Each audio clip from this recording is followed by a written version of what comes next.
नमस्कार बच्चों। आज सुनते हैं कहानी बात अठन्नी की, जिसे लिखा है सुदर्शन जी ने। बात अठन्नी की कहानी का उद्देश्य समाज में फैल रहे रिश्वतखोरी, बेईमानी, भ्रष्टाचारी पर व्यंग करना है। लेखक ने इस कहानी के माध्यम से बताया है कि उच्च वर्ग, धनी वर्ग के लोग यदि हेराफेरी करते हैं तो उन पर कोई कार्रवाई नहीं होती, जबकि गरीब मजबूरी के कारण एक छोटी सी रकम का भी हेराफेरी करता है तो उसे पकड़कर जेल में डाल दिया जाता है और महीनों की सजा हो जाती है। तो यहाँ हम देखते हैं कि रिश्वत एक बीमारी है, उसे दूर करना चाहिए, लेकिन न्याय व्यवस्था को भी हमें ऐसा बनाना चाहिए कि सभी को न्याय मिले, चाहे वो अमीर हो या वो गरीब हो। इस कहानी के चार पात्र हैं।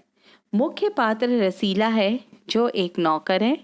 दूसरा पात्र उसका दोस्त है रमजान, जो उसके पड़ोस में रहता है और चौकीदार का काम करता है। तीसरा पात्र इंजीनियर साहब है और उनका नाम जगत सिंह है। और चौथा पात्र जिला मजिस्ट्रेट शेख अलुमुद्दीन है। सुनते हैं कहानी बात अठन्नी की। अठन्नी मतलब 50 पैसे के सिक्के को कहते हैं।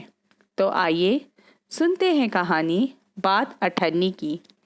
रसीला इंजीनियर बाबू जगत सिंह के यहाँ नौकर था। 10 रुपये वेतन था। गांव में उसके बूढ़े पिता, पत्नी, एक लड़की और 2 लड़के थे। इन सब का भार उसी के कंधों पर था। वह सारी तनख्वाह घर भेज देता, पर घर वालों का गुजारा न चल पाता। उससे इंजीनियर साहब से वेतन बढ़ाने को बार बार प्रार्थना की, पर वह हर बार यही कहते, अगर कोई तुम्हें ज़्यादा दे तो अवश्य चले जाओ, मैं तनख्वाह नहीं बढ़ाऊंगा।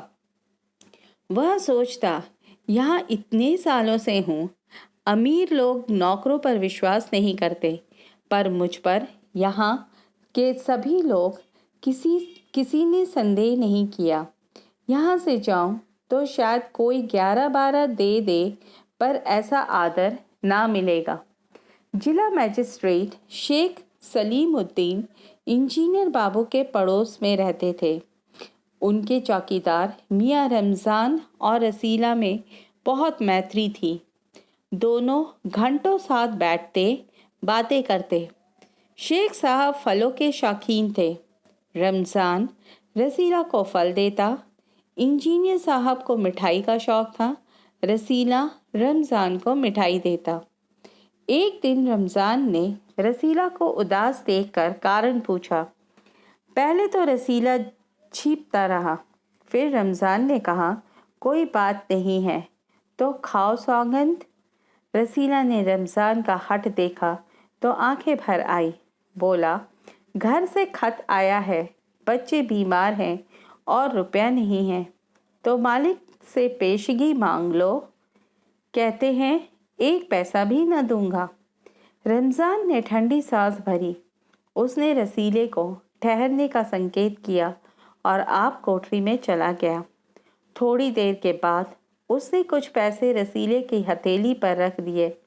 रसीला के मुंह से एक शब्द भी न निकला। सोचने लगा, बाबू साहब की मैंने इतनी सेवा की, पर दुख में उन्होंने साथ न दिया। रमज़ान को देखो, गरीब है, परंतु आदमी नहीं, देवता है। ईश्वर उसका भला करे। रसीला के बच्चे स्वस्थ हो गए। उसने रमज़ान का ऋण चुका दिया। केवल 8 आने बाकी रह गए। रमज़ान ने कभी भी पैसे ना मांगे, फिर भी रसीला उसके आगे आंख न उठा पाता। एक दिन की बात है। बाबू जगत सिंह किसी से कमरे में बात कर रहे थे। रसीला ने सुना।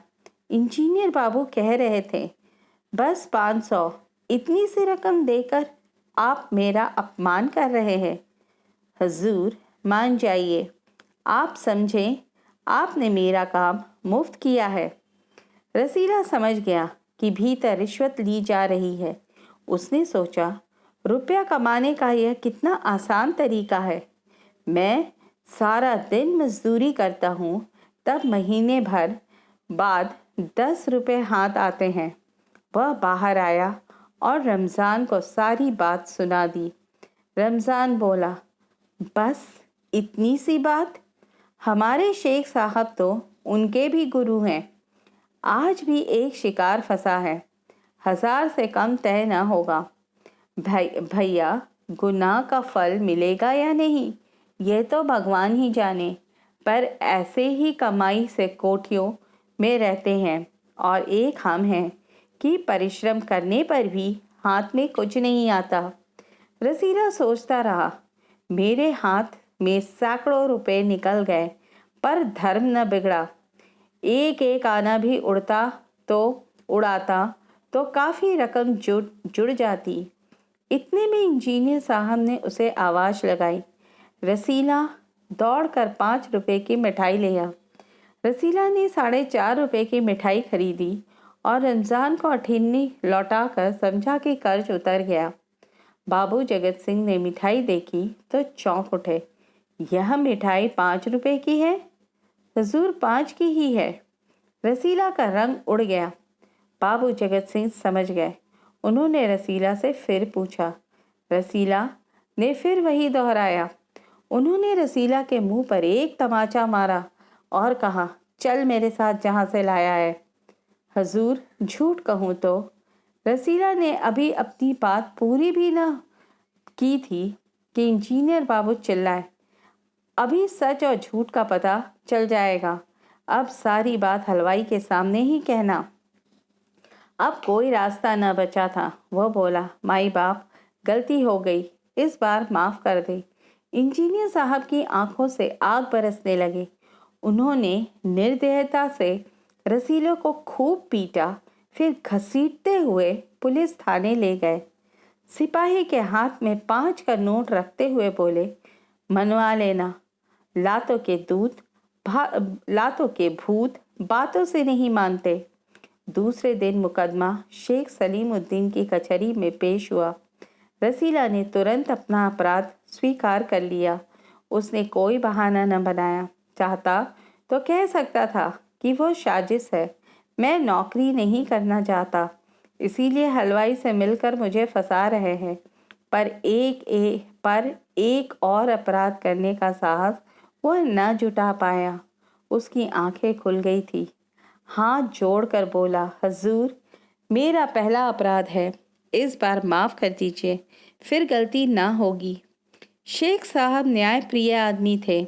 उन्होंने रसीला को 6 महीने की सज़ा सुना दी और रुमाल में मुंह पोंछा। यह वही रुमाल था जिसमें एक दिन पहले किसी ने 1000 रुपये बांध कर दिए थे। फैसला सुनकर रमज़ान की आंखों में खून उतर आया। सोचने लगा, यह दुनिया न्याय नगरी नहीं, अंधेर नगरी है। चोरी पकड़ी गई तो अपराध हो गया। असली अपराधी बड़ी बड़ी कोठियों में बैठकर दोनों हाथों से धन पटोर रहे हैं, उन्हें कोई नहीं पकड़ता। रमज़ान घर पहुंचा। एक दासी ने पूछा, रसीला का क्या हुआ? 6 महीने की कैद। अच्छा हुआ, वो इसी लायक था। रमज़ान ने गुस्से से कहा, यह इंसाफ नहीं, अंधेर है। सिर्फ एक अठन्नी की ही तो बात थी। रात के समय जब 1500 के चोर नरम नरम गद्दों पर मीठी नींद ले रहे थे, अठन्नी का चोर जेल से तंग अंधेर कोठरी में पछताता रहा और उसे इस बात की सज़ा मिली कि उसने जो है 98 रुपये चुराए थे। तो ये है कहानी बात 98 की। आशा करती हूँ बच्चों तुम्हें ये कहानी पसंद आई होगी। धन्यवाद।